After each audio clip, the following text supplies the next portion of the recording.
الحمدللہ رب العالمین والصلاة والسلام علی سید الانبیاء والمرسلین اما بعد فاعوذ باللہ من الشیطان الرجیم بسم اللہ الرحمن الرحیم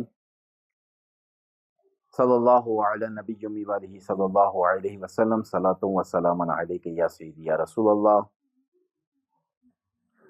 ناظرین، آج جو دو آیتوں کے بارے میں بتا رہا ہوں، یہ آیتیں بہت ہی زیادہ زبردست ہیں آیتیں۔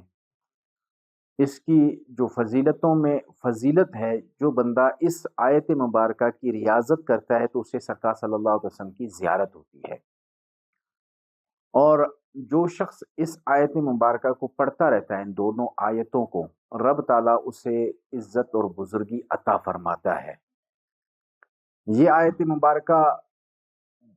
کسی ایسے شخص کے آگے پڑھی جائے جو ہے کسی ذریعے سے وہ شخص آپ کے قابو میں نہ آ رہا ہو، اس کے لیے اگر پڑھی جائے تو یہ آیت مبارکہ ایک مرتبہ پڑھ کر اس کے پاس بندہ جو ہے چلا جائے، وہ بندہ آسانی کے ساتھ آپ کے قابو میں آ جائے گا۔ اور روزانہ یہ آیت مبارکہ ہر نماز کے بعد ایک مرتبہ آپ اس کو پڑھا کریں، یہ اس شخص کے لیے جو شخص جو ہے آپ کے قابو میں نہ آ رہا ہو۔ ویسے اس کی روزانہ جو ریاضت کرتے رہیں تو کم از کم دن میں اس کو 41 دفعہ پڑھیں، 41 دفعہ اس کو پڑھ لیں، اور جب اس شخص کے پاس چلے جائیں تو ایک مرتبہ پڑھ کے اس کے پاس چلے جائیں تو انشاءاللہ وہ شخص آپ کے قابو میں آ جائے گا، چاہے جس قدر بھی ظالم ہو یا جس قدر بھی جو ہے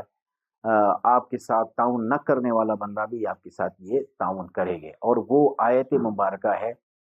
سورہ توبہ کی آخری دو آیتیں۔ یہ آخری دو آیتیں ہیں، یہ آپ نے پڑھنی ہے۔ پڑھنے کے بعد جو ہے آپ نے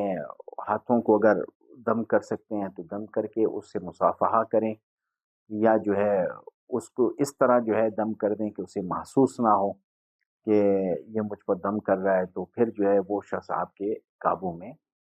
آ جائے گا۔ اور اگر کسی نے جو ہے وہ سرکار صلی اللہ تعالیٰ علیہ وآلہ وسلم کی زیارت کی غرض سے اس کو پڑھنا ہے، اس آیت مبارکہ کو،